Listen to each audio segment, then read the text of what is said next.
Hello again, higher historians, and welcome to the next group in issue 2, looking at the different immigrant groups in Scotland. This group that we're looking at in particular are the Jews in Scotland, and we're going to be following the same sort of format that we did with the other groups so far.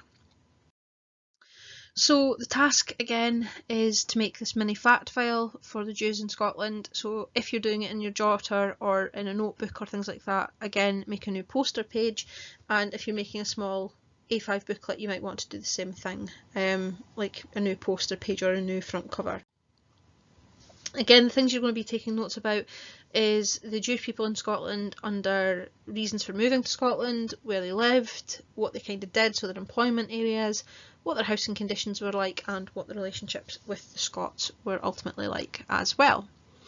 So get the things together that you need to make this, and again remember as you're going through to pause it where you need to take your notes and then finish each section. You don't have to do this all at one time, but you will need to finish a section probably before you maybe take a break or move on to do something else and come back to it, so that you know exactly where you left off and where to come back. Like we said for the other groups so far, leave a little bit of space after your title page or your title areas, and you can stick this map in, or you can draw it in if you want to, or wait till we get back to school and put it in. So the Jewish people really only made up a very small proportion of immigration in Scotland in the sort of 1800s and early 1900s. They were not the biggest group that were coming in. The ones that did, they tended to settle around the southwest area, sort of Ayr and Greenock, as you can see there. Some of them did settle in Edinburgh and got involved in industries like medicine and law and things like that. A large majority of them settled in Glasgow, especially in areas like the Gorbals of the city and things like that, which were the more cheaper areas to kind of live in, and there were other immigrant groups settling these areas as well.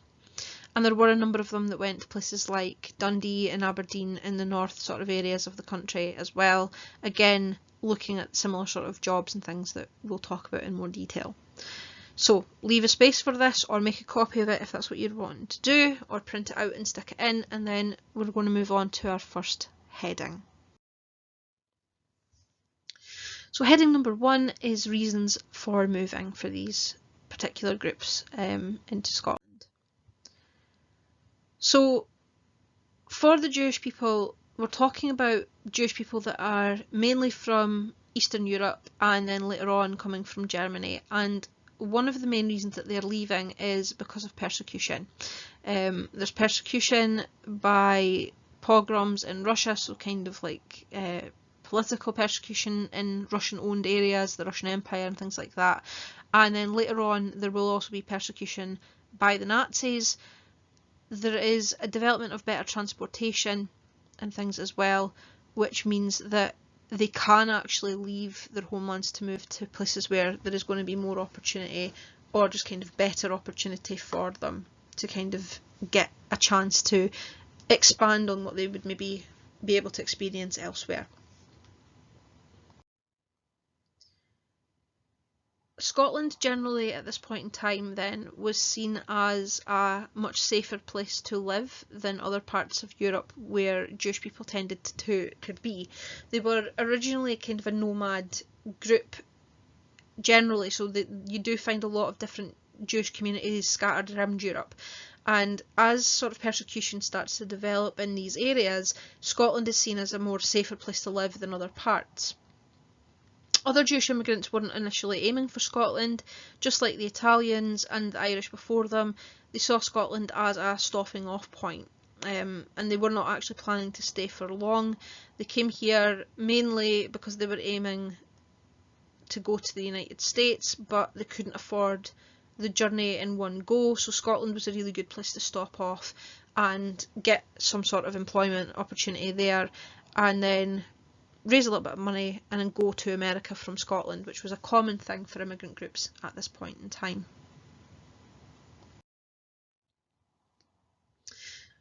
Okay, so new heading then, where they lived.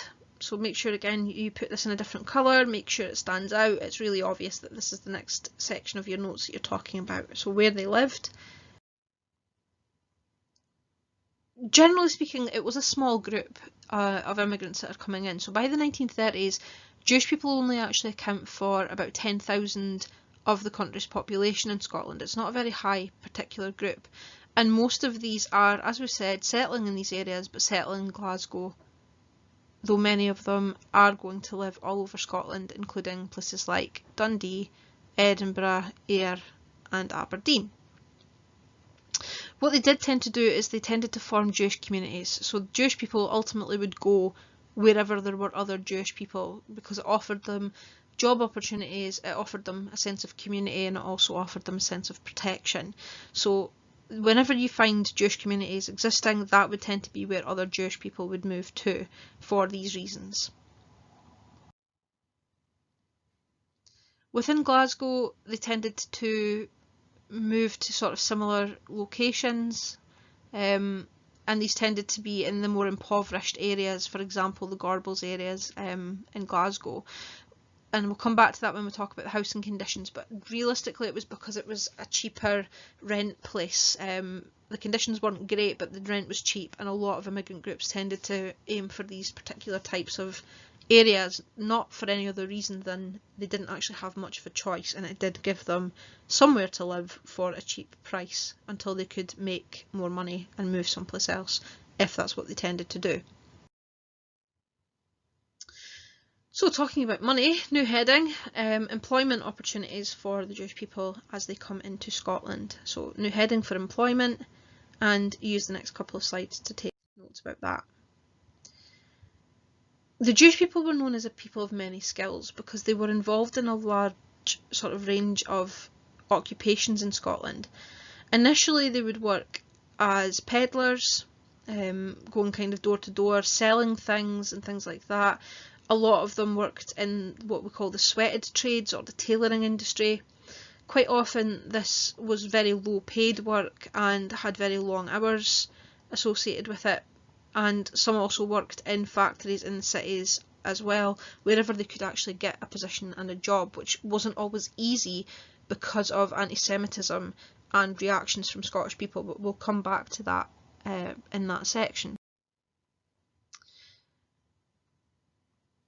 They also, we said as well, worked as peddlers and hawkers of things, so goods and materials, which meant that they sold products in the street or door to door. Other Jewish people found work selling tobacco, so in places like Glasgow especially, the cigarette sort of industries, and what they did was they opened cigarette shops or maybe like merchant warehouses and things like that, where they could sell tobacco in general to other shops that were maybe selling it, or they could keep it for their own personal use as a business trade item, and they would open their own shops to do that.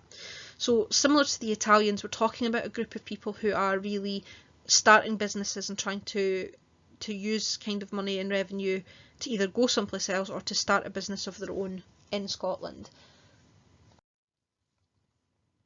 They did other things as well, so we've said they set their own businesses up by doing things like selling tobacco. Some of them sold furniture, or these tailors that we talked about selling clothing. You sometimes found them, if they were particularly skilled in something like jewellery and things like that, in jeweller shops. Others set up grocers, so shops and things, or bakeries, which were quite a common thing as well. And you can see the photo in the background's an example of a Jewish bakery in Glasgow. Some also tried to make money by selling things like whiskey, so opening what we would maybe refer to as kind of like off-licence things, where whiskey was their main thing, and they would sell tobacco and whiskey in these shops as well. Over time, the group in particular start to build more financial support, and that means they're able to afford education more. And as a result of that, a lot of Jews start to go to universities across Scotland and start to work in sectors like law or medicine. This is especially true after World War I had happened, because a lot of the Jewish community in Scotland had then been able to establish themselves and could move on to jobs in these industries through education at universities. Okay, so new heading, housing conditions for the Jewish population. Again, make sure that it's a new heading and it's really clear. Make sure you stop the video and go back and have the other sections filled in before you move on to this one. So the Jewish communities, like the other immigrant groups that we've looked at, tended to live in tenements with other immigrant groups, and for the Jewish this was to avoid attacks, so they stuck to their own community as a result of this. And again, it tended to be in these poor sort of community areas such as the Gorbals area of Glasgow, and this was because rent was cheaper in these areas. So we've said quite a lot of this already, but just to make sure that you've got it written down in the housing section. Due to these sort of poor living conditions, overcrowding and poor sanitation was very common, not just for the Jews but for the Scottish people living in these conditions and for the Irish and Italian groups as well. And it did lead to a constant threat of disease spreading due to the cramped conditions and the poor sanitation.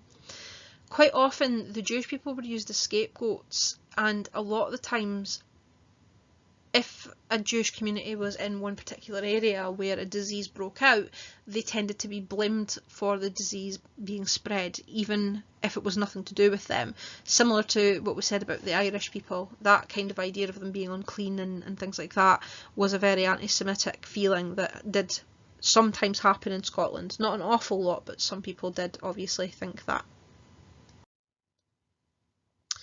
Obviously, as time goes on and you have more and more Jewish people becoming richer, especially the ones that started their own business or maybe went to university and became able to work in more wealthy areas, they moved to areas of Glasgow and cities and things like that that had better housing.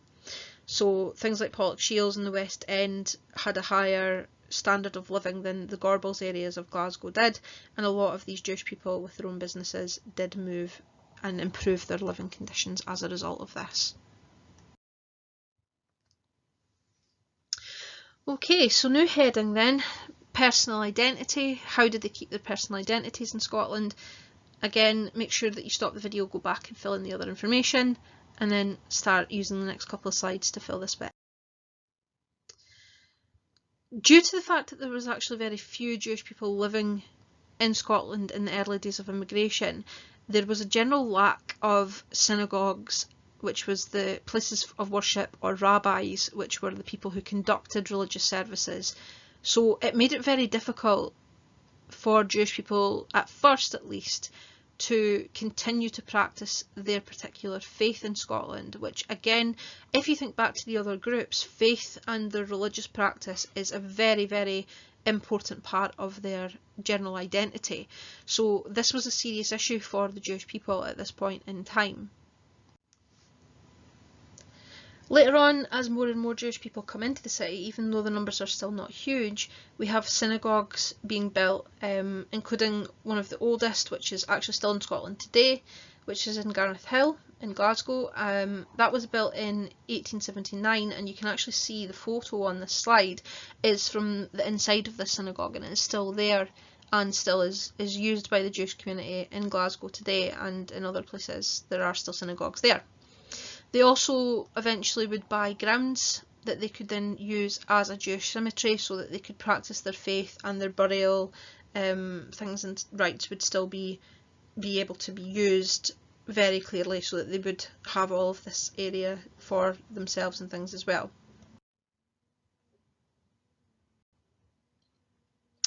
Jewish people also needed schools for their children, as did a lot of the other groups as well. And this included things like teaching about the Jewish faith, how to speak Hebrew as a language and things in general. This was a really kind of important point for them. Now, generally the teaching of this was carried out in the synagogue, which was usually roughly about once or twice a week, or maybe 2 to 3 occasions a week, that they would go to the synagogue to learn the Jewish kind of faith and to learn to speak the Hebrew language.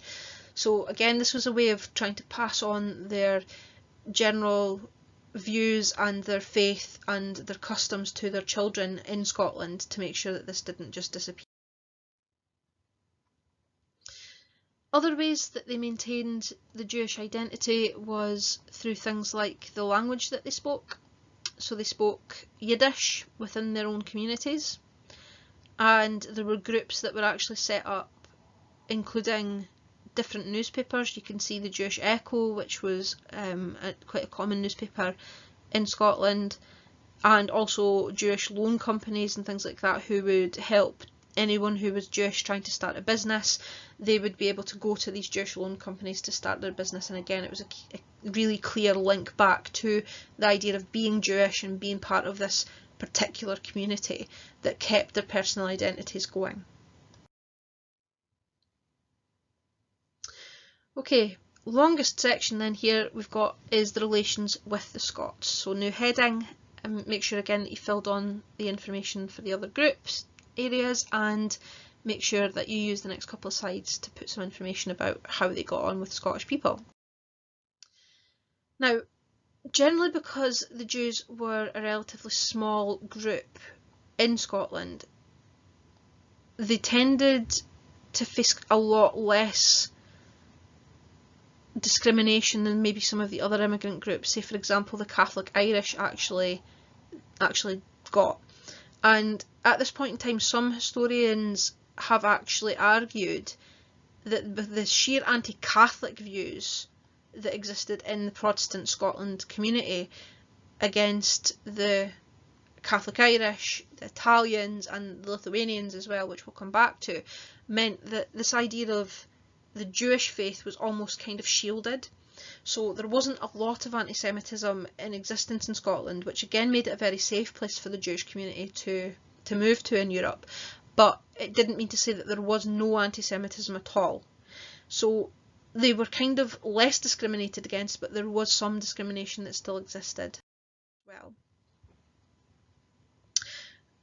Obviously, most people in Scotland were Christian, and some did actually not agree with this particular Jewish faith, which did lead to anti-Jewish feelings existing. In particular, some religious Scots, or some very religious Scots, really disliked the fact that Jewish people would work on Sundays, which for Christianity and the Christian faith is seen as a holy day, which again, very important point to kind of make. So anti-Semitism actually did exist, not just for the kind of religious aspect. There were anti-Jewish organisations in existence that held public demonstrations against these Jewish people. Trade unions actually opposed immigration in the 1890s for people that they thought were a threat to the workforce, and Jewish people were actually attacked for their religion in Scotland, as well as having a Jewish surname. It could often affect their prospects. So if they were looking for accommodation or lodgings and things like that, having a Jewish name was sometimes something that put people off, giving them space, which was obviously a negative thing. And also sometimes when they were looking for work, this could put people off from actually allowing them to have any sort of position and things like that. There were incidents of attacks on Jewish people just because they were Jewish, but again, not quite as much as would be seen in other places that the Jewish people were fleeing from. So Scotland was still seen as a safer place to be than other places in Europe, despite this happening. Reasons for this that Scottish people actually gave was that they undercut the wages on purpose because they worked for these low wages, again similar to how they felt about the Irish. Some Jewish business owners gained quite a negative reputation as being a harsh master, so being someone that offered really poor working conditions for Scottish people that were maybe working in these sort of businesses as well, which was very negative. And some people just used the Jews as scapegoats because historically that is something that they had often been used as. And part of the Jewish diaspora where they're moving around prior to this sees this happening in areas, so for example them being accused of spreading disease. So these rumours then of like anti-immigrant feelings caused them to suffer, and things like cholera diseases and things like that breaking out, Jewish people were blamed for spreading it, which led to more anti-Semitic feelings for places amongst those. In things like Glasgow, where they're living in these close-knit communities and cholera is spreading like through the Gorbal areas, the Jewish people tended to be the ones that were blamed, which we've already said, but it did lead to quite a lot of negativity and a lot of anti-Jewish feeling from these people as a result. After the First World War, or during the First World War, sort of the situation starts to change slightly, and we've got a quote here from a son of a Jewish immigrant in Glasgow, which says, "During the First World War, my parents did not have any trouble being aliens. My father got a paper showing he was born in Russia and was a friendly alien. He only had to report to the police every week and report it when he left Glasgow. I think they used him every now and then to interpret things. He knew some Russian. They were all Russian subjects and never became naturalised. Apart from my oldest sister, the children were all natural-born British subjects." So it's kind of, again, during the First World War, a lot of people who were immigrants were registered as aliens and they had to check in with police, but there was not any sort of real hatred about them that we saw, for example, with the Italians being targeted and attacked for the part of Italy in the Second World War with Germany. During the First World War, Jewish people were not treated any differently just because they were immigrant people in the country. And in terms of the economic effect that the Jewish people actually had on Scotland, it was kind of an important point to make, because during, as this quote here, who is from the son of a Jewish immigrant to Ayr, he says, "During the war and in the 20s and 30s, the Jews were unemployed. In the labour exchange queues you could see Jews standing there. Actually, I can remember from my school days that there was a soup kitchen at that time, a Jewish soup kitchen. This gave an indication of the conditions of numerous families." So a lot of the anti-Semitism was that the Jewish people were maybe coming in and taking these affluent jobs in affluent areas, but actually that wasn't the case. The economic effects that everyone in Scotland was feeling were felt just as much by the Jewish people in general. So we can see that they were kind of more accepted on the same terms as other Scottish people were at this point in time. So, kind of like a recap part of this, the fact was that many people believed that the Jewish population actually was a burden. However, the realistic point is that very few Jewish people received help from local poor relief. In fact, help was available for the poorer Jews from actually within the Jewish community itself.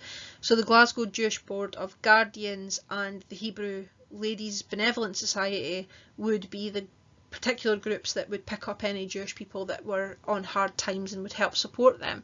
It didn't actually mean that they would go to the Scottish Poor Relief Fund, which was meant to be there for people in dire need.